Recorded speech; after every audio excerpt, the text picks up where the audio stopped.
को सिर पर राखिए, चलिए आज्ञा माही। कहानी कबीर दास को तीन लोक डर नाही।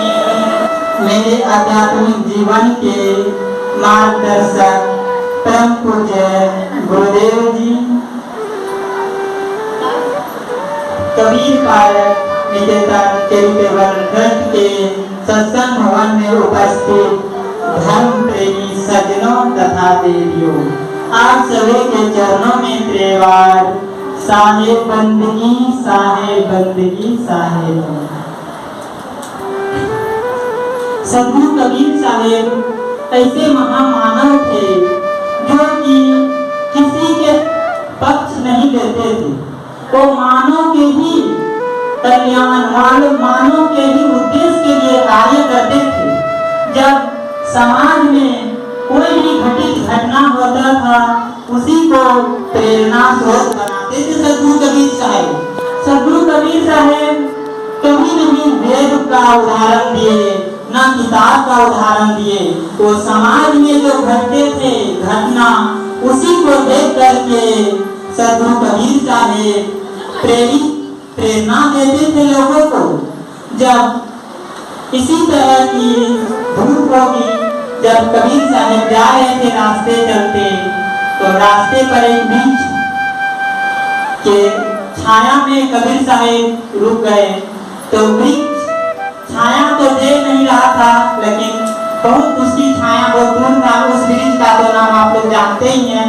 तो सद्गुरु कबीर साहब उस वृक्ष के नीचे आए तो देखे कि इस वृक्ष इतना बड़ा है, फिर भी वो छाया नहीं दे सकता है किसी पंछी को, किसी राह चले को आराम, वो छाया शीतलता नहीं दे सकता है। तो उसी वृक्ष को देखते हुए, निहारते हुए सद्गुरु कबीर साहब उसी समय समाज को प्रेरणा स्रोत के साथी बना दिए। बड़ा हुआ तो क्या हुआ, जैसा पेड़ खजूर, पंछी को छाया नहीं, फल लागे अति दूर। देखिए कितनी बड़ी प्रेरणा स्रोत है इस साथी में। बड़ा हुआ तो क्या हुआ, जैसे पेड़ खजूर, पंछी को छाया नहीं, फल लागे अति दूर।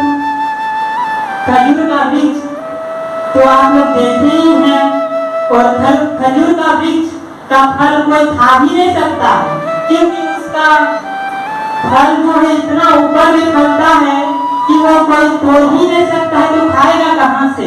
इसीलिए के सद्गुरु कबीर साहब कहे हैं, यदि बड़ा हो करके, यदि धनवान हो करके, यदि ज्ञानवान हो करके, यदि आप किसी के सहारा नहीं बनोगे, यदि किसी को मदद नहीं किए हैं, तो उसी खजूर के वृक्ष के जैसे है कि राह चले पंछी को कभी आप छा नहीं दिए, तो बड़ा होने से क्या हुआ। और इसी तरह चलते चलते माटी कुम्हार को देख लिए, तो उसी समय में कुम्हार को देखते ही सद्गुरु कबीर साहब एक फिर मंत्र बना दिए। माटी कहे कुम्हार से, तू क्यों रोने मोर, एक दिन ऐसा आएगा मैं रो दूंगी तोड़। इसी तरह सद्गुरु कबीर साहब समाज में जो घटना घटते थे, उसी को देख करके प्रेरणा देते थे समाज को। जब मंदिर में गए तो देखे कि मंदिर में तो सब माथा टेक रहे हैं, और घर में बूढ़े माता पिता को न पानी के लिए पूछते हैं, न भोजन के लिए।